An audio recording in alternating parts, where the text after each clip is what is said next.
Une innovation qui a peut-être de quoi inquiéter les guides conférenciers, les vrais en chair et en os, qui eux aussi ont subi les effets de la crise économique liée à l'épidémie. Avec nous pour en parler, Claire Vicard, guide conférencière à Lyon. Bonsoir. Revenons tout d'abord sur le début de ce confinement. Comment s'est passé ce confinement pour votre profession? Comment avez-vous été impacté? Eh bien, écoutez, ça a été vraiment catastrophique dès le début de cette pandémie, puisque dès le mois de mars, nos visites ont été annulées. Nous n'avons pas pu accueillir de scolaires, pas pu accueillir non plus de croisiéristes dans le cadre du tourisme fluvial. Donc on a connu vraiment l'annulation de toutes nos visites là sur le printemps, également je dirais sur l'été et l'automne. Donc c'est une année qui s'annonce vraiment difficile pour nous tous. Et on ne sait vraiment pas quand on va connaître de nouveau vraiment un retour du tourisme et quand on pourra vraiment pratiquer notre métier dans les conditions telles qu'on les a connues finalement avant cette pandémie. Financièrement, comment vous en êtes sortis ? Eh bien, alors la situation est différente aussi en fonction de notre statut, c'est-à-dire que certains d'entre nous sont auto-entrepreneurs, travaillent en tant qu'indépendants.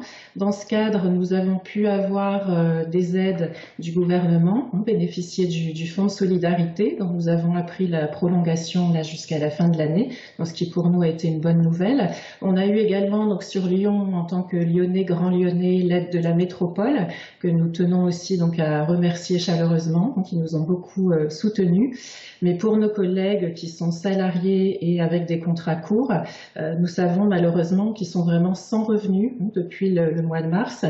Et nous espérons pour nous tous, pour notre profession de guide conférencier, obtenir le statut d'intermittent du tourisme, tel que ce statut existe pour le monde du spectacle. Alors maintenant, c'est un petit peu la reprise. Dans quelles conditions vous abordez cette période de déconfinement ? Alors, écoutez, c'est une reprise qui s'effectue vraiment en douceur, c'est-à-dire que nous avons repris des visites, pour les individuels, puisque nous sommes toujours limités à 10 personnes sur la voie publique. Donc, nous n'avons pas encore possibilité aujourd'hui d'avoir des groupes plus importants. Et nous espérons aussi, bien sûr, pour l'été, pouvoir accueillir de nouveau des touristes étrangers, européens essentiellement. Mais c'est vrai que pour ce qui est du tourisme, disons encore plus international, nous ne pensons pas que cela puisse se faire dans les mois qui viennent. Donc il va nous falloir vraiment être patients. Et je voulais aussi, pour terminer, remercier donc chaleureusement aussi les associations qui nous ont soutenus pendant toute cette période, également des personnalités comme Stéphane Bern, qui a beaucoup défendu aussi et soutenu notre profession de guide conférencier.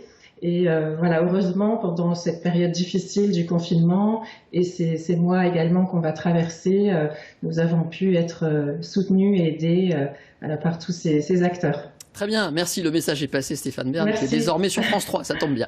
Merci à vous et bonne reprise surtout. Bon courage.